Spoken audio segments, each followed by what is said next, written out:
Canto desde el negro más oscuro de la humanidad. Canto con la fuerza de los pueblos y su identidad. Canto desde el fuego de la lucha por la dignidad. Canto por la sangre de los ojos que nos sanarán. Canto para denunciar que el nunca más no era verdad. Canto por los muertos que se fueron y no volverán. Canto sin sosiego porque nada los devolverá. Canto por Gustavo y por los días que ya no verá. Entre tanta noche. Hoy, a un mes de iniciada la cuarentena total en las ciudades de Viña del Mar y Valparaíso, los índices de contagio se mantienen estables y a la espera de la tan ansiada leve mejoría de la cual habla el gobierno en los últimos despachos del MinSal en cadena nacional. En total, cumpliremos más de 3 meses en la incertidumbre que ha generado esta pandemia, tanto en lo referente a la salud pública, lo económico y por supuesto también en lo emocional. Un país dividido en lo político, en una semana donde las barreras ideológicas se están transformando en el obstáculo que no permite los posibles avances en leyes que permitan un salvavidas a miles de familias sumidas en una pobreza que parecía olvidada en la eterna promesa del sistema neoliberal, donde si te esforzabas, el éxito se encontraba allá en la esquina.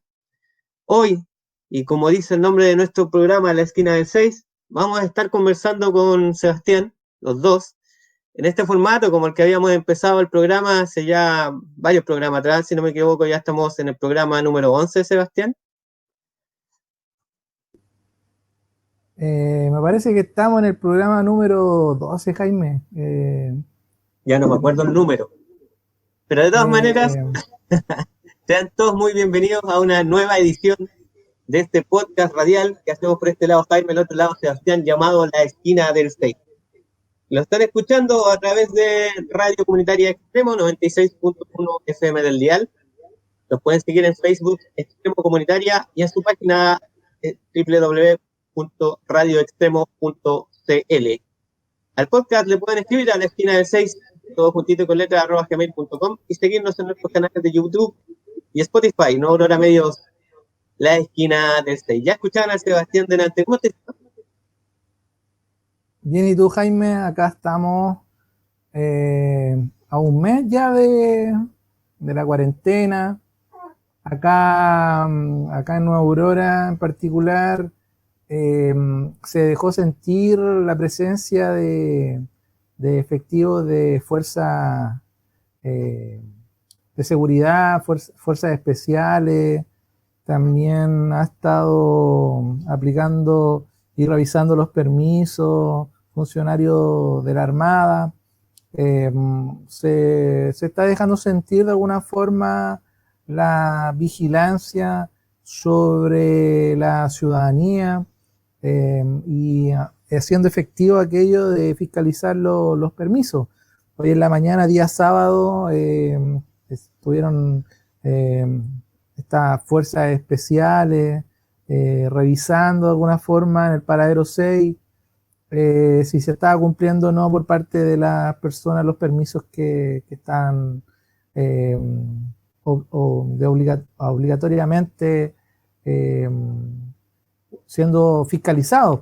Entonces, eso ocurrió hoy día en la mañana y el viernes también ocurrió algo similar, así que al parecer tendríamos una buena cantidad de contagiados y la cosa no es chacota.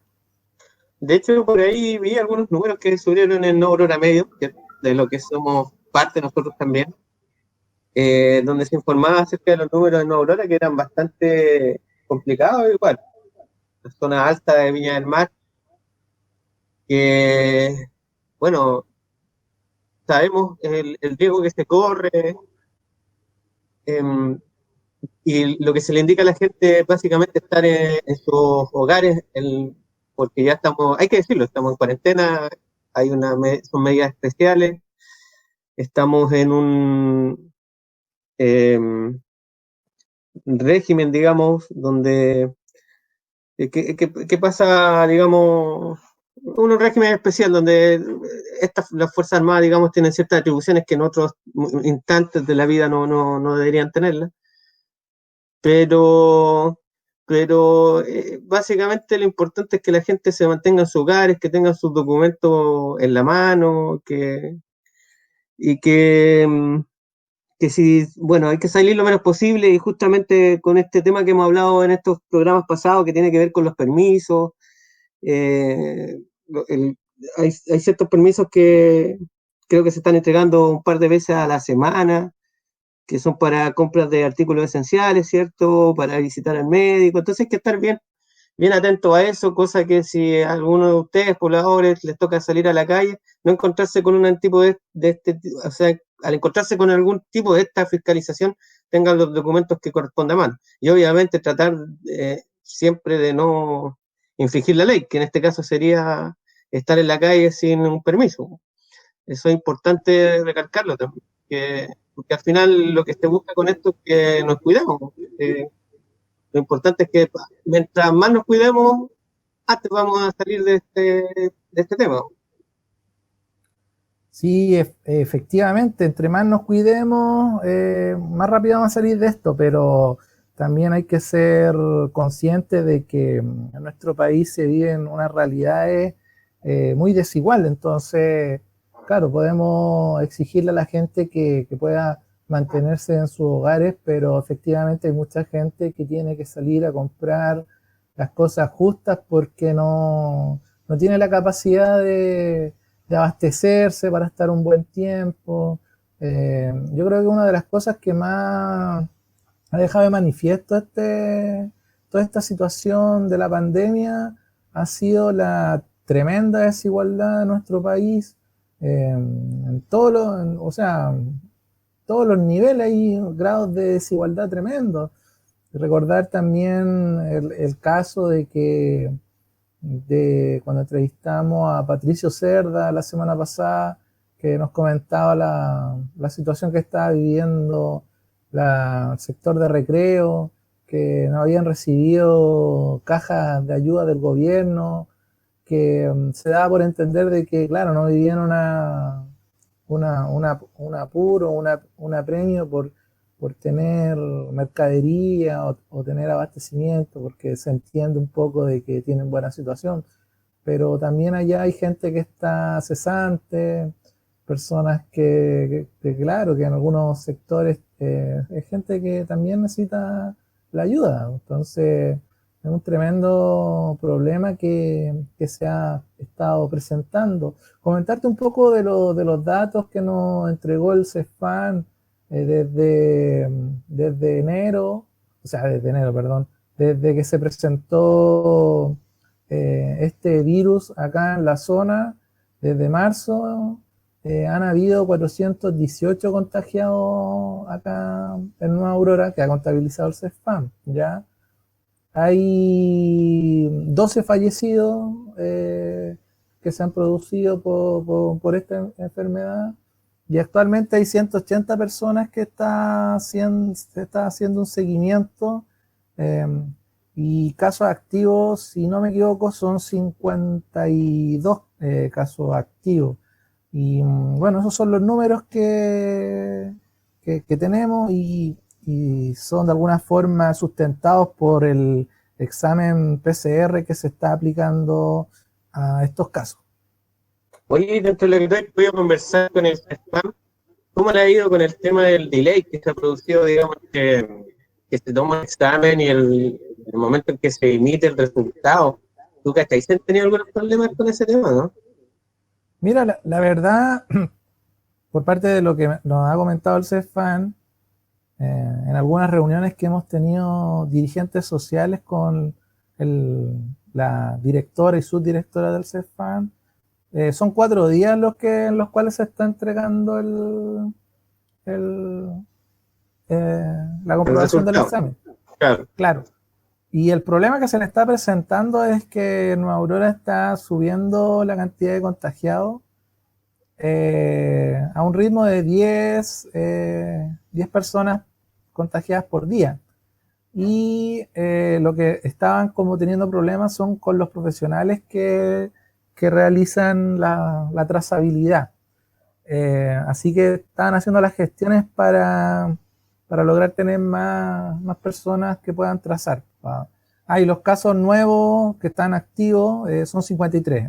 Este es el número que nos entregó el día jueves el CESFAM. Y a todo esto nos va a estar entregando esa información todos los jueves para hacerle un seguimiento al coronavirus en nuestro barrio. Oye, y ese dato de los 53 casos activos, me imagino que es lo que ellos logran captar de la gente que hace la consulta.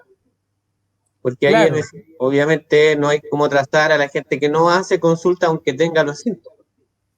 claro, y esos 53 son las personas que de alguna forma ellos tienen dentro de sus contactos que han hecho el examen en el CESFAM. Y ahí se presenta un problema con las personas que lo realizan en otro lado. Entonces ahí hay un problema que no hay una centralidad de la información y a veces producen ciertos retrasos que para estos casos, para estos efectos, son súper importantes tener la información de la mano de otros centros de salud. Oye, ese es un tema interesante a analizar, porque, bueno, en realidad preguntar más que analizar, como preguntar a la gente, al personal de CESFAM de Nueva Aurora, qué pasa con esos casos que justamente se toman exámenes en otros lugares, si es que existe una base de datos, digamos, a nivel regional, a nivel nacional, a la que ellos puedan tener acceso y de alguna manera hacer algún tipo de trazabilidad. Bueno, eso lo están como contrastando con la Seremía de Salud, pero bueno, en ese sentido han habido ciertas dificultades como para ponerse un poquito de acuerdo con la entrega de información.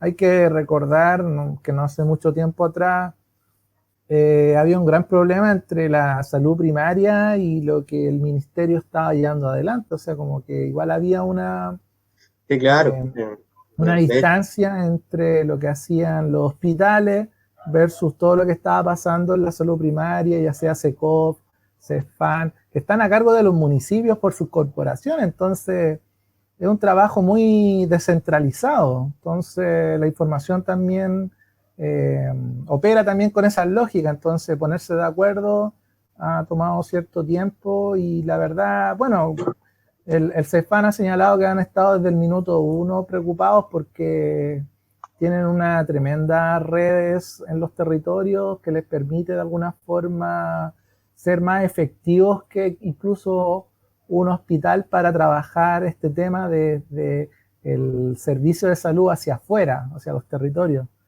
Pero eso ha ido cambiando poco a poco porque, bueno, el mismo cambio de ministro también ha permitido que haya un diálogo más fluido con los alcaldes.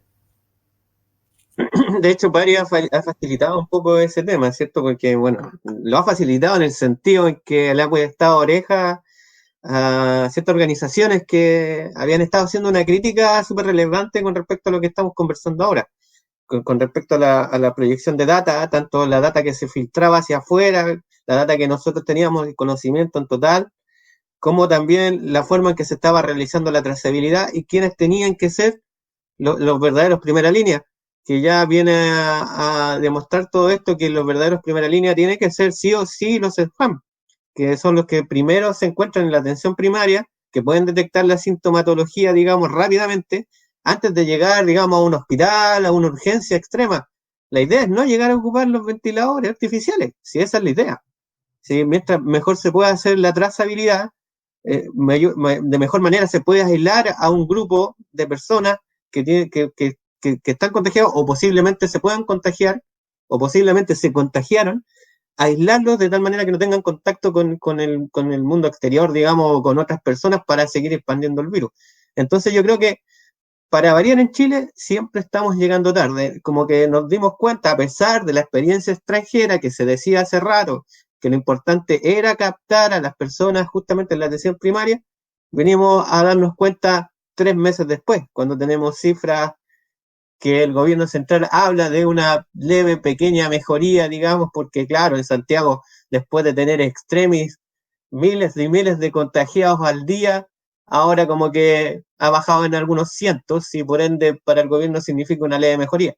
Ojalá para todos fuera así, pero siempre hay que estar atentos porque ya pasó una vez con este famoso discurso donde después, cruzados con días festivos, qué sé yo, terminamos con una expansión del virus aún más fuerte que lo que ya venía. Sí, hay que ser cuidadoso con esos mensajes comunicacional que está tratando de darle una bajada al gobierno, porque no es algo azaroso que o el ministro o el presidente o cualquier otro ministro, en este caso el de educación, que ha salido en los medios por el plan de retorno a clase. Todo esto es una cuestión bien orquestada para la gente que nos escucha, no es que sea una cosa así como que no se ponen de acuerdo. Obviamente que todo esto está sincronizado de alguna forma. Claro, no usan el apelativo nueva normalidad, pero sí una leve mejoría. Y por ahí sale un poco el ministro de Educación anunciando que se va a hacer un plan. Entonces hay que ser muy cuidadosos con eso porque en promedio, claro, puede ser que se esté dando una baja. De hecho, algunas organizaciones del mundo civil también lo han dicho, pero hay que afirmarse un poco de lo que dice la presidenta del Colegio Médico, que hasta el momento no hay ninguna vacuna, entonces todo esto tiene que ser trabajado con mucho cuidado. Entonces, estamos viendo de que, claro, en Santiago se está dando esta tendencia, pero ¿qué está pasando en nuestras localidades, en nuestros barrios? Hay sectores que todavía no están en cuarentena, si no me equivoco, Quilpué, Villa Alemana, están en esa situación, Viña del Mar está en una cuarentena, y estamos viendo cómo el CEFAM nos comunica de que están avanzando los contagios diarios, y a su vez, comunicacionalmente se dice que hay algunos lugares o sectores de Chile que se va a desconfinar, diciendo que los malls, los cines y todo esto se van a poder utilizar en estos sectores. Pero es extraño porque después sale la misma gente de esos lugares, de Aysén, si no me equivoco, diciendo que no tienen cines. Pues. Entonces es como bien paradójico que se hagan estos anuncios, a su vez, mientras el virus está avanzando en algunos lugares donde todavía no sabemos cuál va a ser el impacto que va a tener acá en estos sectores y en otros quizás también, ¿no? O sea, bien complejo abordarlo, entendiendo que hay un hacinamiento importante, eh, y de repente hay como 3 familias en un mismo terreno, entonces es complicado eso. Bueno, de hecho, ese plan de desconfinamiento progresivo que está llevando a cabo el gobierno, como dices tú, en la ciudad de Aysén, a mí me parece más como una prueba, ¿cierto? Una prueba de ver a cómo funciona. Por algo se ocupa esa terminología, digamos, de cines, mall, cuando claramente a lo mejor en algunas ciudades del sur extremo de Chile no se estila todavía, no ha llegado todavía allá. Y claramente el documento o digamos, este plan, podríamos llamarle que incluso a lo mejor plan piloto de desconfinamiento se está llevando a prueba, a ver cómo le funciona. Pero ese es un tema complejo porque, como dices tú, las realidades son súper diferentes. O sea, no es lo mismo, no es lo mismo, de hecho acá en la misma zona, no es lo mismo Nueva Aurora que Viña del Mar en el centro, que Forestal Alto, que Reñaca, y Reñaca Abajo con Reñaca Alto. Hay muchas diferencias. O sea, cómo se compone el, el mapa, digamos, de la forma en que unas familias viven, digamos, tranquilamente en un edificio, un departamento, digamos, de 80, 100, 150 metros cuadrados, donde tienes viviendo una familia de 3, 4 personas, versus en los mismos 150 metros cuadrados en un cerro tienes viviendo 3 familias, en una casa hacinado. Entonces, es todo un cuento. O sea, la morfología del país es tan diferente, de hecho, en el extremo sur, donde tenéis islas separadas, no es lo mismo, ¿cachai? De hecho, es como que ellos mismos, por su manera de vivir, están como aislados. Estamos viviendo una época donde el invierno está súper fuerte, pegando muy fuerte en el extremo sur, ha habido congelamiento. Entonces, eso también ha ayudado a que la gente se mantenga en sus casas. Y es muy diferente a la realidad que estamos viviendo acá en la zona centro, digamos, del país. Y obviamente hay mucho menos habitantes en el sur. Entonces, aplicar a lo mejor ese mismo programa, ¿cachai? O este proyecto de desconfinamiento acá en esta zona, en la misma región metropolitana, en la zona poniente de la región metropolitana, donde la realidad es muy parecida a lo que ocurre en los cerros, en las zonas altas de los cerros de Valparaíso y Viña del Mar, puede ser muy diferente, pero muy diferente. Entonces, bueno, hay que ver cómo avanza estas proyecciones que están haciendo desde el gobierno central, pues.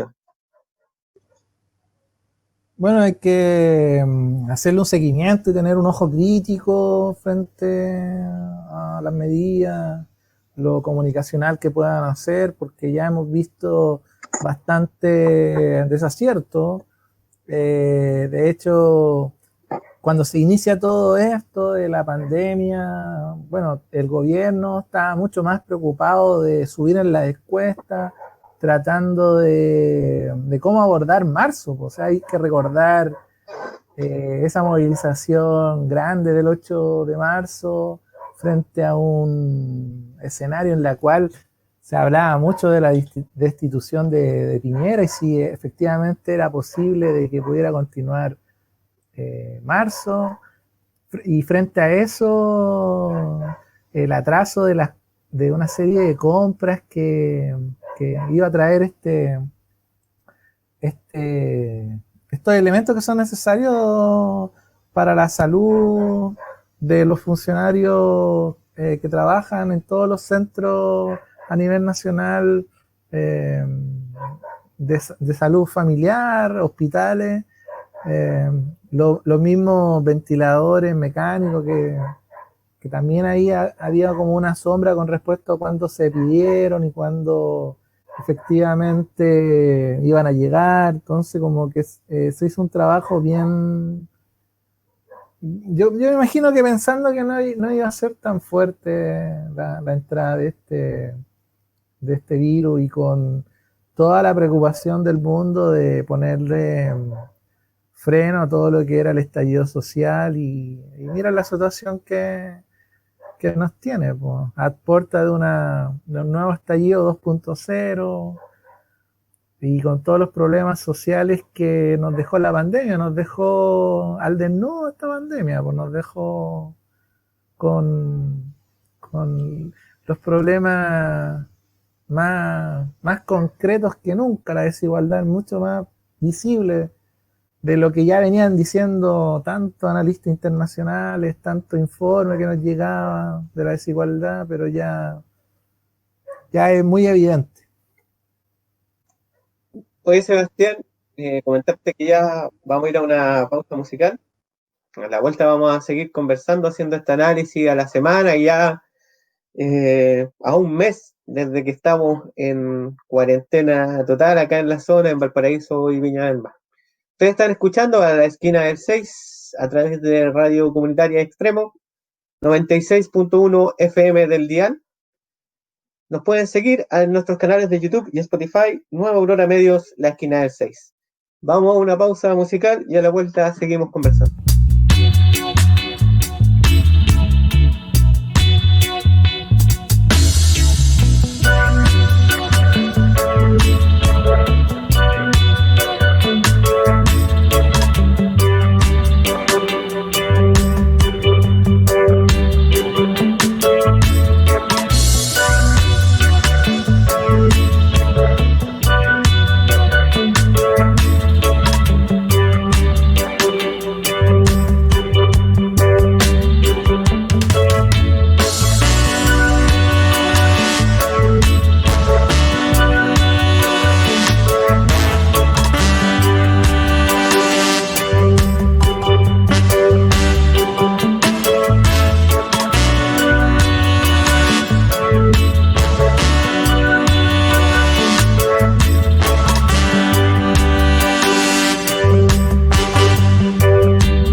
Estamos de vuelta acá en la esquina del 6, en Radio Comunitaria Extremo 96.1 FM del dial.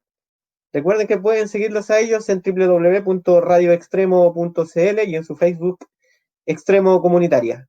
A nosotros escribirnos al correo la esquina del 6, todo juntito con letra, @gmail.com, y seguirnos en nuestro canal de YouTube y Spotify, Nueva Aurora Medios, la esquina del 6.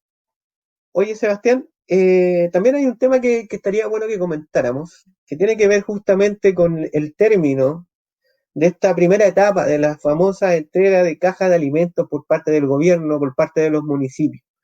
Hoy, durante la semana, hemos sabido de una publicación, por ejemplo, de la Municipalidad de Viña del Mar, donde se indica que finalmente ellos han cumplido con la entrega de cajas. No sé qué te parece a ti ese tema, si realmente creís tú que la Municipalidad de Viña puede saltar heroicamente de este barco y decir que se cumplió en la totalidad de la entrega de estas cajas, si faltaron medios para la distribución de estas cajas, si fue eficiente la entrega de estas cajas. Hay tantos temas que hablar acerca de las famosísimas cajas. Uf, yo creo de partida que este tono medio triunfante que al menos lo anunció la municipalidad, me parece que igual es un poco, bueno, bastante erróneo, puesto que ya habíamos visto que había una serie de dificultades que se habían dado, por lo menos en Nueva Aurora y en otros sectores, de entrega de cajas. Entonces, creo que la frase cumplimos, creo que no es la más correcta comunicacionalmente, porque eso exacerba de alguna forma el hecho de como una victoria. Yo no me imagino a nadie tratando de querer boicotear lo que es una entrega urgente, necesaria. Más bien, quizá hubieron voces que querían como corregir la metodología, pero decir cumplimos de esa forma creo que es un error, porque muchas familias, a pesar de que después se hizo una nueva entrega de caja, el mismo día, lunes 6, se hizo una entrega de caja acá en Nueva Aurora, en sectores que no habían sido entregadas. Da una luz de esperanza de que iban a ser solucionados todos los problemas que se habían dado en la primera entrega. Estamos hablando de calles que quedaron incompletas, que se dijeron no vamos a entregar y después resulta que no volvieron nunca, pasajes en la cual hay una pura huella y no puede pasar un vehículo, en la cual no se entregaron, escalas por las cuales no bajó la ayuda. Entonces, decir cumplimos creo que está de más, y debió habersele puesto mucha atención a aquellos sectores en los cuales no se habían entregado y en la cual era necesario adoptar un nuevo plan o una nueva metodología. O sea, entendiendo de que cada barrio tiene una particularidad y es súper importante la relación con el dirigente vecinal, ¿ya? En el sentido de que se pueda comunicar a la autoridad en qué sectores son los que se necesita llevar más la ayuda. Entonces ahí no hubo un diálogo, más bien una planificación centralizada del municipio, en la cual también se apoyó de alguna forma a través del Ministerio de Bienes Nacionales, que también estuvo involucrado, y en la cual la dirección de Dideco estaba como centralizando, gestionando mayormente, pero no hubo un trabajo en la cual fueran más consultados los dirigentes, y ahí se produjo un problema, porque si uno tiende a pensar y uno ve la realidad tal cual es geográfica, obviamente que las quebradas, donde vive la gente más humilde y la que no ha tenido acceso a un buen terreno porque solamente le alcanzó para comprar en esos sectores o se ha hecho alguna toma y no ha podido regularizar y todo esto, siempre van a haber problemas en esos sectores de acceso. Entonces, donde se necesitaba más la ayuda, no se entregó de primera forma y se entregó de alguna forma al último. O sea, yo entrego, como municipio entrego la ayuda donde me es más fácil entregarla y a su vez no logro llegar a los sectores más complejos y donde se necesita la ayuda más urgente. Entonces, nada, pues hay un tremendo desazón por parte de las personas de acá arriba con respecto a lo que es la ayuda del gobierno y ya se está pensando en una nueva entrega y ojalá de alguna forma haya una recapacitación, una nueva lectura con respecto a lo que se hizo mal en la primera entrega y tratar de subsanar, por lo menos acá en la ciudad de Viña del Mar, esa ayuda. Oye, de hecho, bueno, escuchándote este rato que has estado hablando, igual me parece que se desnuda una realidad que tiene que ver como la conexión que hay entre el municipio y las dirigencias vecinales locales. Tú que has estado en este mundo, que pertenecís también a una dirigencia social dentro de tu comunidad, digamos, más cercana, ¿has podido ver eso? ¿Existe esa desconexión, digamos, entre la municipalidad de Viña y las dirigencias? Porque claramente, si no sabes el lugar donde tienes que llegar, particularmente con la ayuda, es porque existe esa desconexión, se puede hacer esa segunda lectura. Mira, efectivamente, en cuanto al... Hay una desconexión y un utilitarismo de alguna forma de ciertos dirigentes sociales.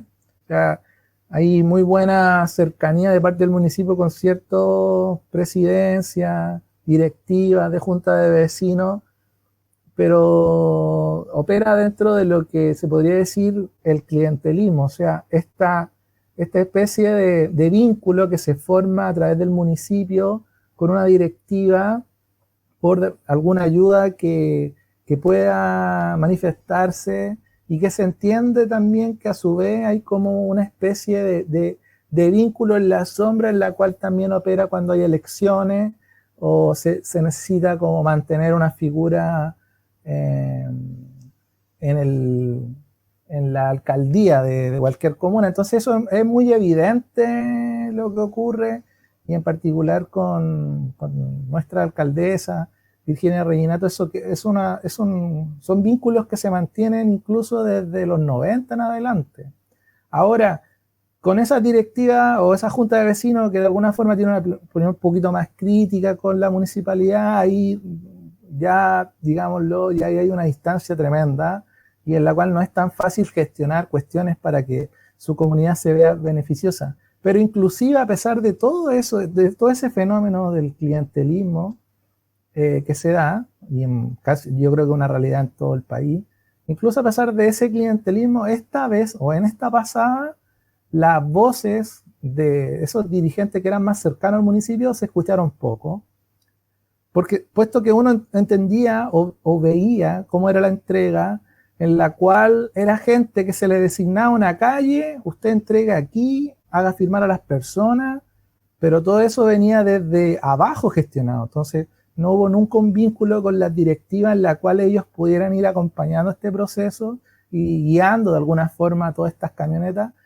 Lo más pertinente hubiese sido haber partido desde los sectores más vulnerables, los sectores más complicados, haber partido desde ahí subiendo hacia arriba toda la ayuda para que no ocurriera lo que ocurrió, porque en el fondo hay lugares donde, como no existía una metodología muy clara, se le entregó a gente que quizás de repente no la necesitaba tanto como otra. Y también habían situaciones en las cuales en algunos lugares se entregaron tres cajas de ayuda y un poquito más allá no se le entregaba ayuda a unos vecinos. Entonces es una situación bien problemática, porque por la situación en la que estamos viviendo, cualquier ayuda que pueda llegar a los sectores vulnerables va a ser bien recibida. Hoy, de hecho, bueno, se vio en Valparaíso, ¿cierto? En la parte alta del paraíso. Hubieron episodios particulares en Playa Ancha, en Rodelillo, conversamos con un dirigente de Rodelillo la otra vez, justamente por esta desesperación de la gente por obtener algún tipo de ayuda, termina involucrado en episodios que eran bastante lamentables. Pero también hay que hacer un análisis con respecto a que esta cuestión del reparto de cajas, desde el anuncio del presidente, partió mal, porque muchos alcaldes no se dieron por enterados de esta posible medida que podía llegar desde el gobierno central, tuvieron que hacer gestión al paso para poder llegar de alguna manera con esa ayuda a la gente. Entonces, es difícil hacer una evaluación completa de esta administración partiendo desde el punto en que todo fue una sorpresa. Un día a alguien se le ocurrió dentro del gobierno, oye, la mejor idea es repartir cajas con alimentos, es una ayuda más directa, es mejor que un bono, vamos. Al otro día el presidente lo anuncia en una conferencia de prensa donde, pucha, quedaron muchos sorprendidos. Después la prensa trató de bajarlo, se empezaron a hacer entrevistas por aquí y por allá, nadie sabía de esta ayuda, cómo iba a ser, cómo se iba a entregar, y repercute en episodios como los que estamos comentando ahora. O sea, ha sido todo un desorden extremis que pone al desnudo también de la poca también información que a lo mejor tienen los municipios de sus comunidades. Porque lo ideal sería tener a lo mejor una hoja de datos de cada comunidad para saber dónde llegar con cualquier tipo de ayuda, cualquiera sea el caso, no solo en una pandemia, sino que imagínate en un terremoto, en un maremoto, en una tragedia de ese estilo, en los incendios, por ejemplo, de Valparaíso, saber cómo se conforman las comunidades, cuáles son los lugares donde hay gente más vulnerable, justamente como dices tú, para llegar más rápido con la ayuda a ellos y después empezar a expandir este tema a más gente. Entonces, bueno, no sé si tú sabes si es que existe por ahí algún registro, aparte del registro social de hogares, que es lo central, pero si la municipalidad maneja algo así, ¿no? Mira, no, la municipalidad seguía por ese registro social de hogares, o sea, ese es como su fuerte, ese es el instrumento en lo cual ellos se manejan. Y en la cual también opera de alguna forma el vínculo que pueda tener con la directiva. Pero eso va a depender mucho de las afinidades que existan. Si esos dirigentes son o no más críticos, más cercanos o más distantes. Pero no, pues no existe de alguna forma un trabajo como el que planteas tú, es todo lo contrario. Por eso hemos visto lo que ha sucedido, o sea, se desnuda de alguna forma el estado que tenemos, o sea, un estado carente, ausente, o sea, es una tremenda proeza el hecho de haber hecho esta entrega de canasta y también refleja muy bien la poca capacidad de gestión para poder realizarla y de buena forma. Todo lo Todo el contrario, paso. todo lo contrario, o sea, hemos visto una cantidad, o sea, solamente por nombrarnos a Aurora, en la primera entrega que se realizó, o sea, quedaron entre calles, pasajes, una treintena de calles y pasajes sin entregar, entonces, y se hacía un cálculo así bien a priori de 2.000 personas en las cuales no se le entregó la ayuda. Entonces estamos hablando de que Son 2.000 Aurora familias. claro, Aurora tiene 19.000 habitantes y de los cuales el 70% de todos estos habitantes, el 70%, según el registro social, son personas vulnerables o de alguna forma están en categoría de gente en situación de calle o extrema pobreza y así. Entonces, si uno hace un pequeño cálculo, son 12.000 personas a las cuales tú deberías entregarle la ayuda a canasta. Y no sé qué porcentaje de verdad habrás recibido esa ayuda. Yo no Sacando creo que haya números, sido... sacando números rápido, en realidad Seba, estáis hablando casi de 13.000 personas las que estarían en ese rango, que Claro, hay muchas. es bastante. Y, y no sé si, yo me imagino que no se tiene que haber ni siquiera cumplido o entregado el 25% quizás de ese número. Eh, y el resto de personas, vaya a saber uno cómo lo va a hacer, de poder solucionar el problema de la alimentación. Y es un tema súper complejo porque aparte de esta ayuda, lo que se ha anunciado para beneficiar a la clase media y todo esto es prácticamente endeudece. O sea, como que, o sea, es como, o De sea, eso tenemos que hablar, Steffi, tenemos para hablar porque justamente durante esta semana se vio un episodio político de aquellos episodios políticos que está bueno que se analicen porque con esta famosa proyecto de ley del retiro del 10% de la AFP, vimos como los partidos políticos se atrincheraron en sus ideologías.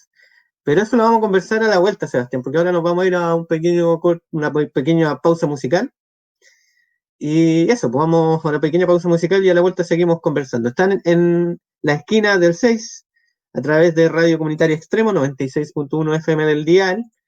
Siempre les recuerdo que nos pueden seguir en nuestros canales de YouTube y Spotify, Nueva Aurora Medios, la esquina del 6. Vamos a la pausa y luego seguimos.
De vuelta acá en el podcast La Esquina del 6 a través de Radio Comunitaria Extremo y a través de nuestros canales de YouTube y Spotify, Nueva Aurora Medios, La Esquina del 6. Oye, Seba, dejé pasado ahí antes de irnos a la pausa musical. Este tema que es interesante de analizar, que justamente tú lo deslizabas en el sentido de que las ayudas se están quedando cortas por parte del gobierno central. Entonces, por ahí un grupo de diputados presentaron un proyecto de ley que tiene que ver con el posible retiro del 10% de los fondos para la prevención social, ¿cierto? Desde las famosas AFP. ¿Qué podemos hablar de ese tema, Poseo? ¿qué? Hay tanto. Es un mundo ese tema. Quizás como nunca creo yo que un proyecto de ley ha sido tan... Mira, solo para ponerte un detalle, debe ser la primera vez que veo una discusión en el Congreso, desde la ponencia de todos sus diputados, desde la mañana hasta la tarde, hasta las 8 que se fue a votar, imagínate. Y no es menor, se decía que en algunos momentos de la discusión existieron 70.000 personas conectadas solamente a este streaming, que para la gente bueno, que no sabe lo que es el streaming, es la transmisión online de la sesión de la Cámara, y en algunos momentos se vivieron episodios donde habían 70.000 personas conectadas, y dentro de esa tremenda transmisión que se inició en la mañana hasta las 8 de la noche, todo el día, se contabilizaban 2,5 millones de personas que se habían conectado en algún momento a esta sesión. O sea, una cantidad súper, súper importante. Y de hecho, yo hice el ejercicio de tratar de verlo por la señal abierta de televisión, y nada, o sea, nada, ni estaban, me da risa porque, no sé, estaban dando aquelarre, o Claro, entonces como no sé, ahí como que por algo la televisión chilena ha quedado tan relegada, porque el interés de las personas está puesto en otro lado y hay otros medios como para poder enterarse. Pero claro, como nunca creo yo que un proyecto de ley ha generado tanto interés como este proyecto del retiro del 10% de la FP, y que también se conecta un poco con lo que había sucedido con la profesora de Antofagasta, que de alguna forma la Corte de Apelaciones de Antofagasta había dado la orden a Cuprum para que sus fondos le fueran devueltos a esta profesora que lo estaba solicitando.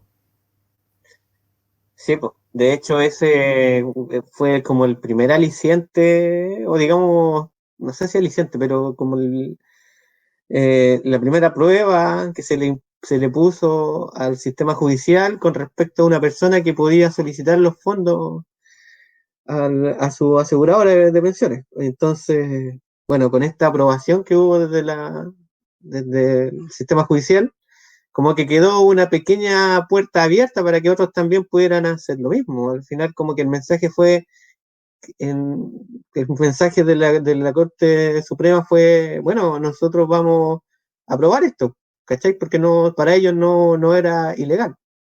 Entonces, desde ahí hay que partir desde ese punto. O sea, si para un poder del Estado este tema no es ilegal, entonces de toda lógica que en el Congreso se pueda por lo menos discutir, ¿no? Es como interesante verlo desde ahí también. Sí, bueno, una discusión súper interesante, desde todo punto de vista, porque como nunca creo yo, la FP han salido como a la defensa de, de la rentabilización individual por todos los medios. Me acuerdo hace un tiempo atrás que estaba escuchando la radio ADN en la mañana, y entrevistaban al presidente gremial que reúne a toda la FP, y en la cual la periodista, la Mirna Schindler, le preguntaba por qué él salía tan en la defensa de la FP, si en el fondo esta era una discusión que no le competía a ellos, le competía preferentemente a las personas que tenían sus depósitos dispuestos en ellos. Entonces, han salido como orquestadamente a defender ese tipo de capitalización, y en la cual lo que es más visible es la serie de cartas que al día siguiente se nos hizo llegar a todas las cuentas de correo por parte de la FP. Por lo menos en lo personal, yo me levanté en la mañana bien temprano y ya tenía en mi casilla un correo de mi AFP, y en la cual, claro, era una defensa corporativa y los males y todo lo que podía suceder con respecto si se llegara a aprobar este proyecto, y que nada, pues como un escenario prácticamente que vamos a ir a Venezuela, Chilezuela nos va a convertir, una cosa así. Entonces como que hay mucho interés, se nota que hay un interés muy potente, no es cualquier proyecto de ley,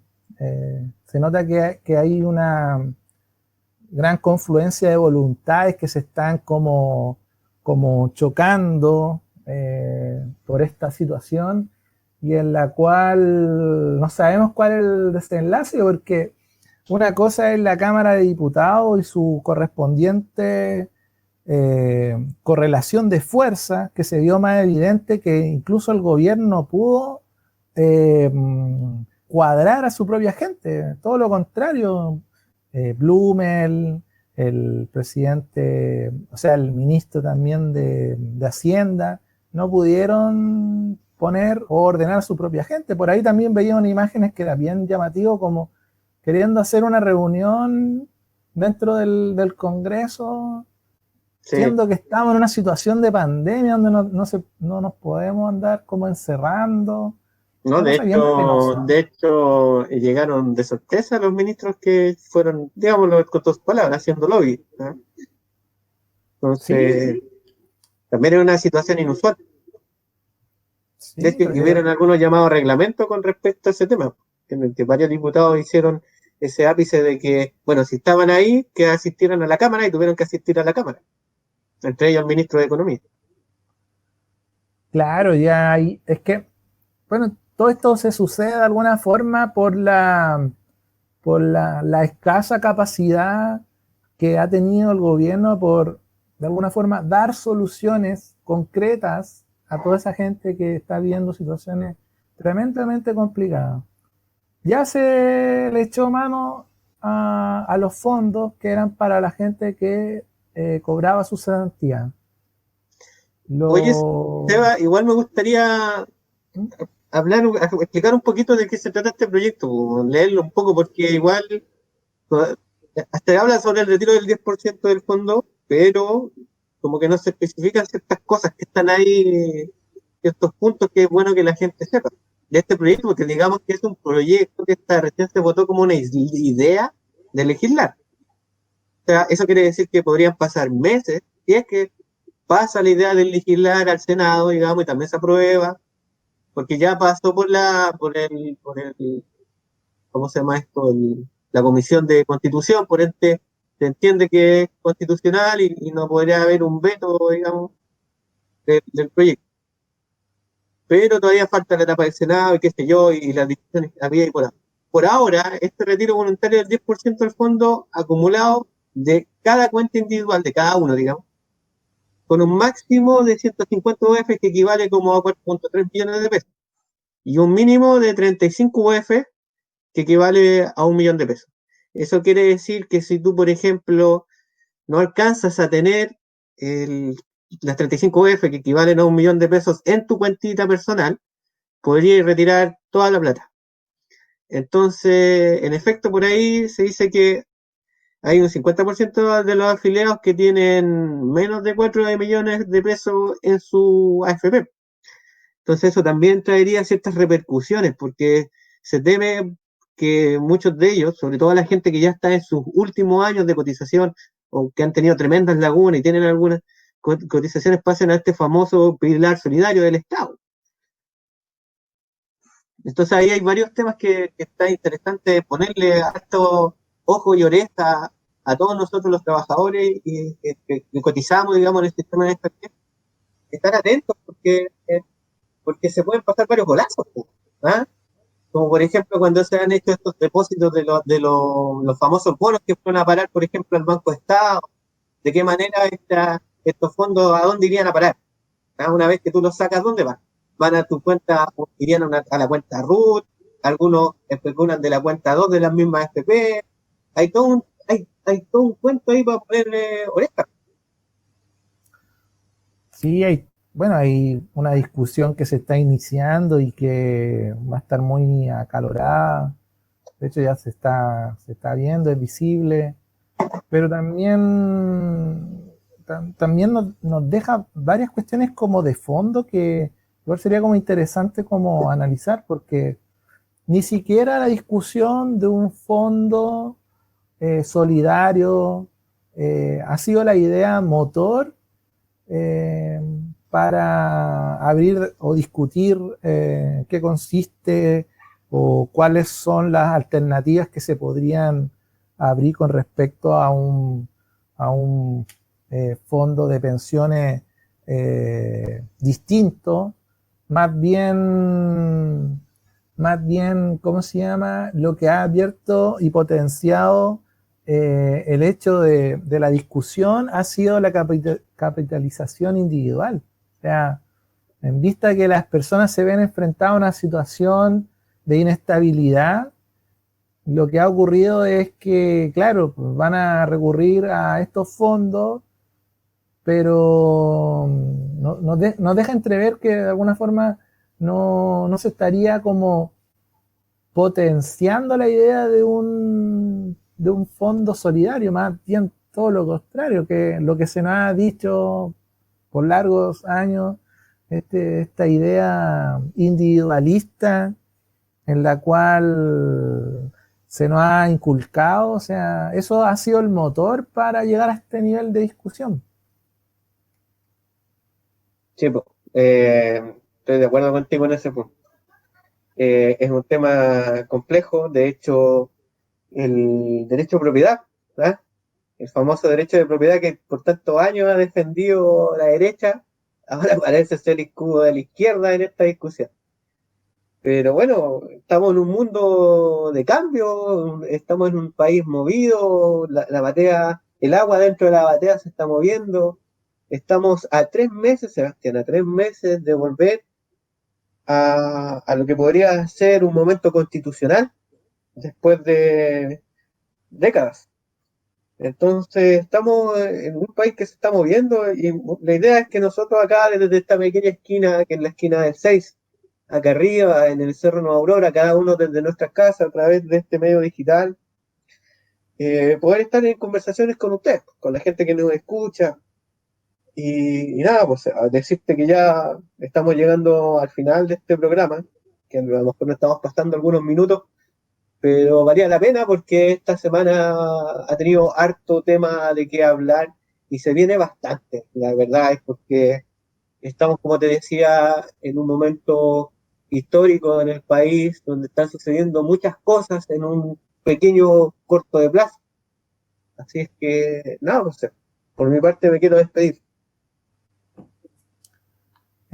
Bueno, lo mismo, pues, o sea, esta semana o este día en particular no tuvimos ningún invitado, quisimos detenernos un poco a analizar con perspectiva lo que ha venido ocurriendo últimamente. Tocamos el tema del contagio del virus en el barrio, analizamos el tema de la entrega de ayuda de cajas, en cajas de alimentos que ha entregado el gobierno, con la ayuda de las municipalidades, obviamente. Y ahora último, un poco el análisis de la discusión del proyecto de ley del retiro del 10% de los fondos. Y nada, esto es un espacio que hemos querido compartir con ustedes, como tú lo has señalado, Jaime, como una bitácora de todo esto que ha ocurrido, en la necesidad de comunicar. Hay varias experiencias que están en esta misma situación, como haciendo programas a través de las redes sociales. Y nosotros también quisimos compartir un poco impresiones, información y nada, pues. Importante que nos sigan escuchando para saber de alguna forma que este programa tiene cabida y tiene su razón de ser, pues, y para continuar mucho más en el tiempo. Ya pues, Sebastián, por mi parte me despido, te digo chao, hasta una nueva edición de este podcast radial que estamos haciendo por este lado, Jaime, te recuerdo, Sebastián, que se llama La Esquina del 6. Nos vemos hasta una nueva emisión acá en Radio Extremo, 96.1 FM del dial. Siempre les recuerdo nuestros canales de YouTube y Spotify, Nuevo Aurora Medios, La Esquina del 6. Chao, Seba, hasta la próxima edición. Chao, Jaime.